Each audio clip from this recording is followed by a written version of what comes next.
Hello, my dear students. Today we are going to start our first lesson, that is nutrition in plants. In previous class, we have studied about various nutrients present in the food. All living organisms consume food, and these nutrients are carbohydrates, proteins, fats, vitamins, and minerals. And each nutrient has its own importance.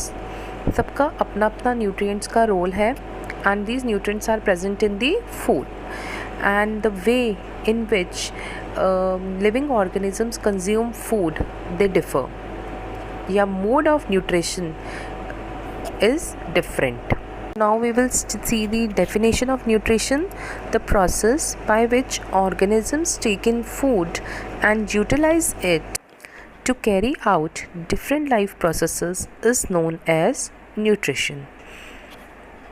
So nutrition क्या है कि कोई भी organism है, living organism, वो अपना खाना कैसे कंज्यूम कर रहा है, उसको हम न्यूट्रिशन कहते हैं.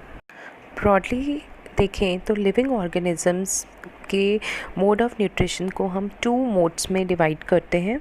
First is autotrophic nutrition and another is heterotrophic nutrition.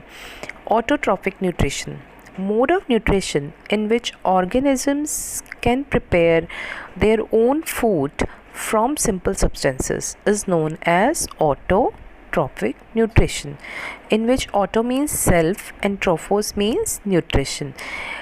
तो जो भी organisms अपना खाना, अपना फूड खुद प्रोड्यूस करते हैं उसको हम कहते हैं autotrophs and the mode of nutrition is autotrophic nutrition. जैसे कि green plants, they are known as producers. Bacteria. Next is heterotrophic nutrition, mode of nutrition in which organism directly or indirectly depends upon plants and other organism is called heterotrophic nutrition. Means जो organisms अपना food खुद produce नहीं कर सकते, they depend upon different organisms for their food is known as heterotrophic nutrition. जैसे hetero means other, tropos means nutrition. जो दूसरों पे डिपेंड करते हैं अपने न्यूट्रिशन के लिए, they are heterotrophs like human beings, fungi and many other.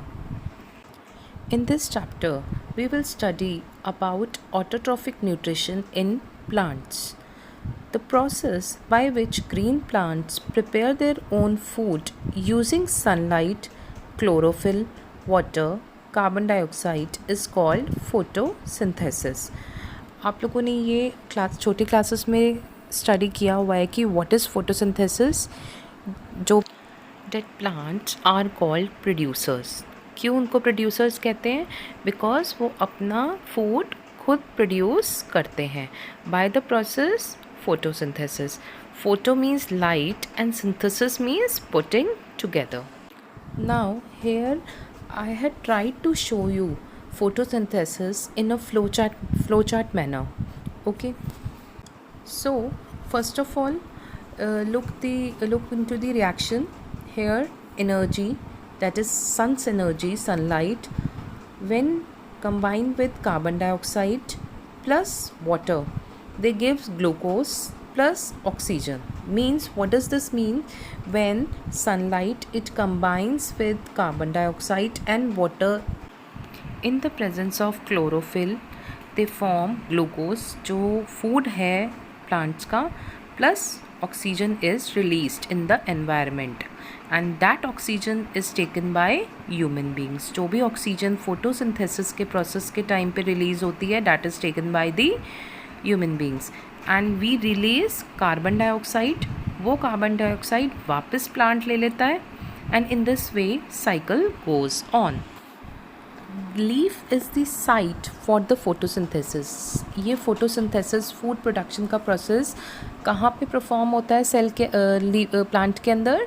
In the leaf. अब क्या होता है? Carbon dioxide enters leaf through stomata opening.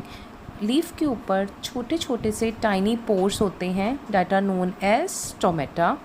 वहाँ से कार्बन डाइऑक्साइड एंटर करती है Then chlorophyll is a green pigment which is present in the plant itself.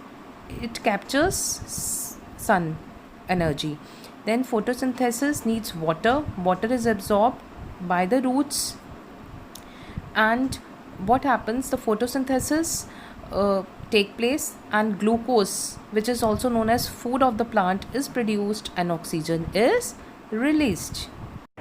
जैसे मैंने आपको बताया, स्टोमेटा जो प्रेजेंट होते हैं लीफ के सरफेस पे, they are guarded by 2 bean shaped cells जिनको गार्ड सेल्स कहते हैं. And exchange of gases and loss of water take place through this stomata. And plant ने जो फूड प्रोड्यूस किया that is in the form of glucose. और जो excess food होता है that food is converted into starch and stored in leaves, stem and roots, and the food is transported to other parts of the plants.